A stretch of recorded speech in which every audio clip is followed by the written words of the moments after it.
Hello, मी रुपाली तुमचे speed maths with Vedas मध्ये स्वागत करते। आज आपण शिकणार आहोत टेबल्स ना। युनिट प्लेसमध्ये 9 असेल तर आपण टेबल कसा बनवायचा ते आज आपण जाणून घेणार आहोत। म्हणजे तुम्हाला टेबल पाठ करायची किंवा सारखं सारखं टेबल्स म्हणायची पण काही गरज पडणार नाही। टेबल्स तुम्ही खूप सोप्या पद्धतीने बनवू शकता। फक्त रूल एकच आहे की त्याच्या युनिट प्लेसमध्ये 9 असलं पाहिजे। तर आपण एक उदाहरण घेऊन बघूया। आपण एक 59चा टेबल बघू आज। 59चा टेबल कसा तयार करायचा बघू। आता या 59 मध्ये युनिट प्लेसला 9 आहे, तर 59चं युनिट प्लेसला 9 आहे, तर आपण पहिल्यांदा काय करणार आहोत, 9च्या खाली 9, त्याच्या खालच्या संख्या 8 7 6 5 4 3 2 1 आणि 0 हे लिहून घेतलं। आता आपल्याला कोणता टेबल बनवायचा, 59चा टेबल बनवायचा। त्यासाठी 59 5 पहिल्यांदा येणार इथं। आता काय करायचं आपल्याला, पुढच्या संख्या काढण्यासाठी, टेबल तयार करण्यासाठी 5 ची पुढची संख्या कोणती आहे, 6 आहे। तर 6 आपण 5 मध्ये ऍड करणार आहे। 6 + 5 किती झाले, 11। आता ह्या 11 मध्ये आपण परत 6 ऍड करणार आहे। 11 + 6 किती झाले, 17। आता हे 17 मध्ये परत 6 ऍड करायचे, 23। 23 मध्ये 6 ऍड केले, 29। 29 मध्ये 6 ऍड केले, 35। 35 मध्ये 6 ऍड केले, 41। 41 मध्ये 6 ऍड केले, 47। 47 मध्ये 6 ऍड केले, किती झाले, 53।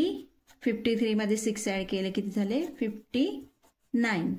बघितलं मित्रांनो, किती सोप्या पद्धतीने आपण हा टेबल तयार करू शकलो। असंच तुम्ही दुसऱ्या कोणत्याही संख्येचा टेबल तयार करू शकता। फक्त रूल एकच आहे की फक्त युनिट प्लेसमध्ये 9 असलं पाहिजे। तर आपण अजून एक संख्या घेऊन बघूया टेबल कसा करायचा। आपण 39चा टेबल करू, 39चा। तर आपण काय करणार, पहिल्यांदा 9चं लिहून घेणार, 9 8 7 6 5 4 3 2 1 0। आता काय करणार, आपण 39चा टेबल बनवायचा म्हणून इथं किती लिहिणार, 33 लिहिणार।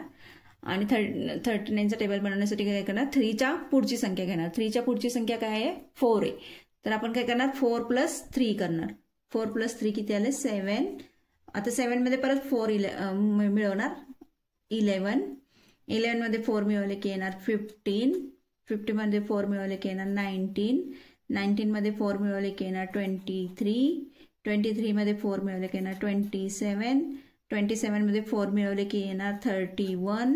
31 मध्ये 4 मिळवले की येणार 35। 35 मध्ये 4 मिळवले की येणार 39। बघितलं मित्रांनो, आपण किती पटकन टेबल तयार करू शकतो। असंच तुम्ही अजून मोठ्या मोठ्या संख्यांचे सुद्धा टेबल्स तयार करू शकता। हे तुम्हाला कॉम्पिटिटिव्ह एक्झाममध्ये खूप उपयोगी पडेल, कारण तुम्हाला टेबल पाठ करायची गरजच नाही। तुम्ही असंच टेबल पटकन 1 मिनिटामध्ये तयार करू शकता। असेच माझे नवीन नवीन ट्रिक्स आणि मेथड्स बघण्यासाठी माझ्या चॅनलला सबस्क्राईब करा, लाईक करा आणि शेअर करा। शेअर करा म्हणजे तुमच्या मित्रपरिवारातील सर्व सदस्यांना गणिताबद्दलची गोडी लागेल आणि त्यांना गणिताची जी भीती आहे ती निघून जाईल। तुम्ही हा माझा व्हिडिओ बघितला त्याबद्दल थँक्यू।